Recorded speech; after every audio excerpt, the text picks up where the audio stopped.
So now you know everything we know. Now you know everything that is important to you. Now you know that when you feel fear, all it means is Source doesn't agree with you. And Source is right here present with you, always in this leading edge moment. You are never by yourself. You are never without the full resources of all that you are. You cannot sever yourself from that. You cannot. You cannot sever yourself from the resources of Source. But you can deprive yourself of the feeling of Source if you activate a vibration that doesn't allow you the translation of it. Does that make sense to you? And doesn't negative emotion every single time, doesn't it have an empty quality to it? Doesn't fear feel like empty? Doesn't anger feel like empty? Doesn't it feel like it really is? You've sort of emptied yourself, much too strong of word. You've sort of disconnected yourself, much too strong of word.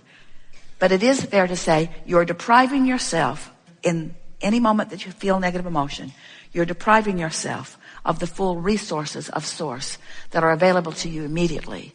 And as we're moving forward here today, we want to show you that within 10 minutes tops, no matter how long you've been in that place, no matter how long you've practiced that negative emotion, no matter what the conditions you're standing in that you're observing that may be making you feel less than good, it doesn't matter how big, bad, and awful whatever it is that you think you're living, 10 minutes is as long as we think it would ever take to achieve the important manifestation of the improved emotional state of being.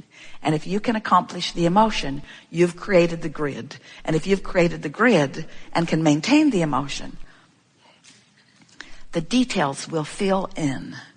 And you will feel like the most blessed, loved, cared for, worthy being who has ever lived in any environment. Because everything just fills in and says, here's more, lovely one, of what you're looking for. Here's more, here's more, here's more. You'll never get bored because there will always be more. You'll always stand in a place where your time-space reality will inspire yet a new desire to which you must achieve emotional alignment. You got that, didn't you? This is the funny circular thing that we're ready to say to you finally. We want you to not care about the manifestation so you can get better manifestations.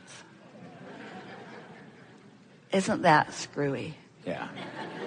That's sort of where everyone is. So, okay, I get it, Abraham. I have to ignore these manifestations, trusting that I put all kinds of good stuff in my vortex that I can't get to as long as I'm looking at these manifestations. But if I can get into the vortex, then the vortex will affect the manifestations.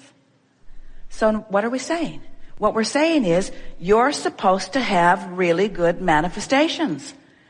We're saying it's perfectly brilliant and wonderful to look at everything that is pleasing you and use it as your basis of vibration. We're not trying to separate you from your reality, from your manifested reality. We're trying to help you create a pleasing manifested reality. So what are we really saying? Just don't look at the stuff that doesn't feel good. When you look into what is, and you're looking at the birds, and you're looking at the ocean, and you're looking at the beautiful sky, and you're looking at the magnificent world you are living in, and you're looking at the beautiful people, and looking at the beautiful children, and listening to the comedy and the music and all of the wonderful things that surround you, you're looking at manifestations, and you're utilizing manifestations to align you with the vortex. In other words, this is the thing that we really want you to hear. We're not off in Never Never Land. We're not sitting on the clouds with our feet dangling over the edge. We're not some nebulous mist. We are involved in every intricate detail of your delicious manifestations. That's why they feel so good to you. We're right there listening to your beautiful melodies, listening to the rapture in your heart. We're right there with you in your orgasms. We're right there with you in your taste buds when you're eating all of that delicious food. We're right there with you, right there with you, right there with you. We're not trying to get you to be other than this manifested genius out here on the leading edge that you are. We're not trying to separate you from that. We want you to be that. We just want you to spend less time in the contrasting parts that are depriving you then of the manifestation that is coming. Is that clear? Vortex first, then manifestation follows. Vortex first, then manifestation follows. You have the ability to be fully focused in any moment. You can be fully alive, or you can pinch yourself off. And to the degree that you focus upon good feeling things, you train yourself into that full aliveness. And then a wonderful thing happens. a wonderful acknowledgement occurs to you. And that acknowledgement is, you no longer have to demand of others that they behave or perform in specific ways in order to make your life better.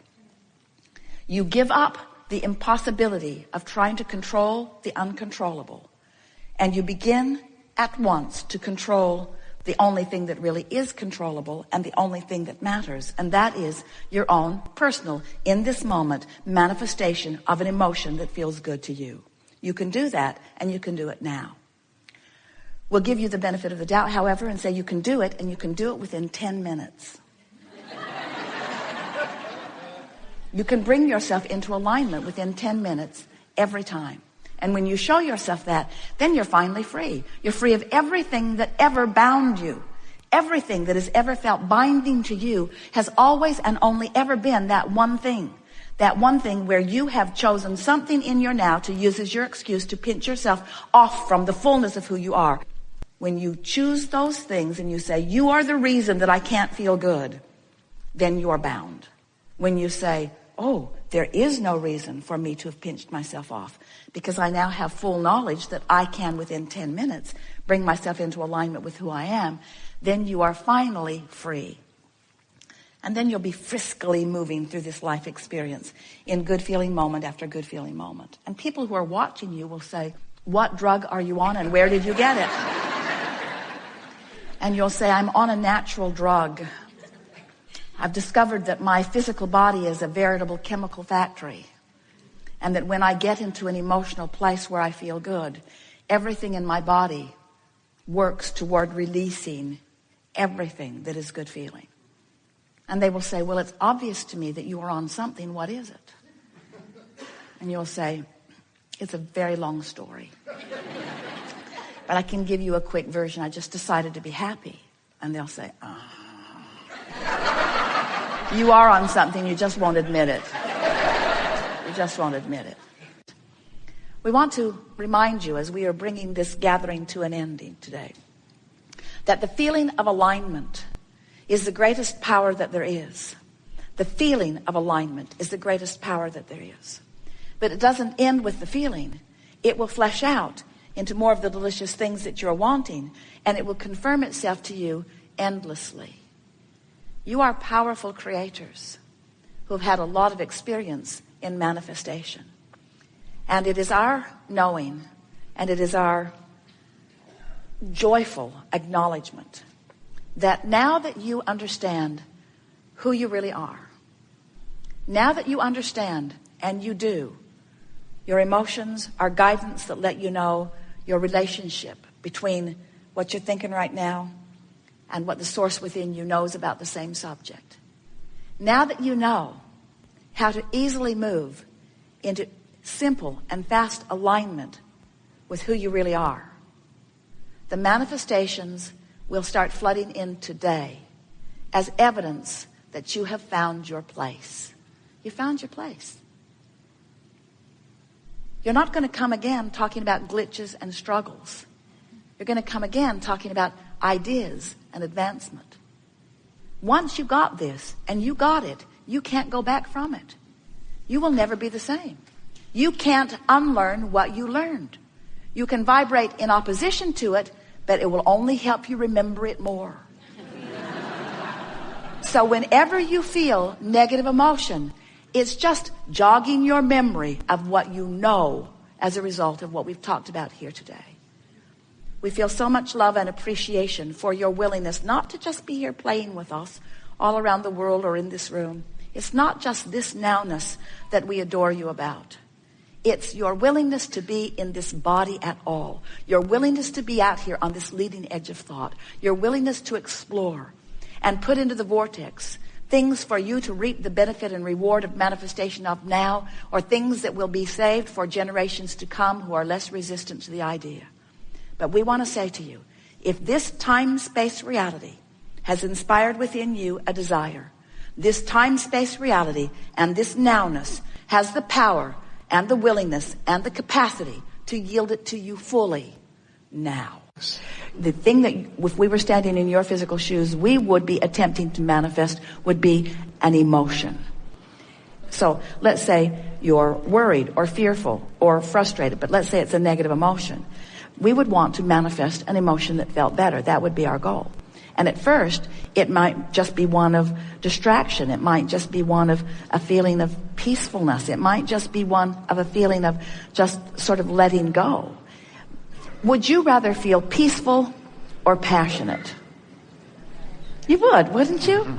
But isn't peaceful along the way? Would you rather feel passionate or desperate?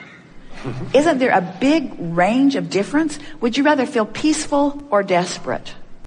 Peaceful. In other words, it's easy to tell which one feels better. And so as you make it an emotional thing, as you let your goals be about your emotions, what happens is you gain control of your vibrational stance. If you will get your attention upon the manifestation of the way you feel, now you've got control of everything. And until you do, you've got control of nothing. Law of attraction is consistent across the board and always reflects back exactly what's going on vibrationally. And that's the beauty of law of attraction. In its fairness, there is never injustice. It's always a perfect reflection, which is wonderful, just like your emotions are always a perfect reflection. Because it's only in those down times that you think that. When you're rocking and rolling, when you're flowing, when you're feeling good, then there's no place that you would rather be. And that's why we speak of that eagerness. We think of these seminars, we've been calling them Art of Allowing. Perhaps we should begin calling them Eagerness Restoration Seminars. Because you came with eagerness because there was nothing that was muting it. You hadn't picked up things along your physical trail that you were using as vibrational reasons to disallow the fullness. Watch little kids and see their eagerness. There was a child at the airport who discovered the moving walkway and managed to get on it without his mother noticing. And so she's walking on normal ground while he's walking on the moving walkway, and she can't begin to keep up with him.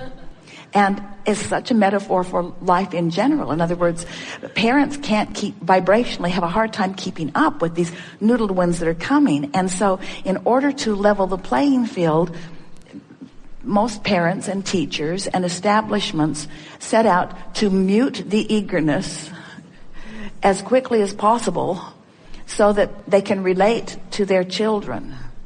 And we do everything we can to restore that eagerness at whatever stage of your life you're willing to begin to listen.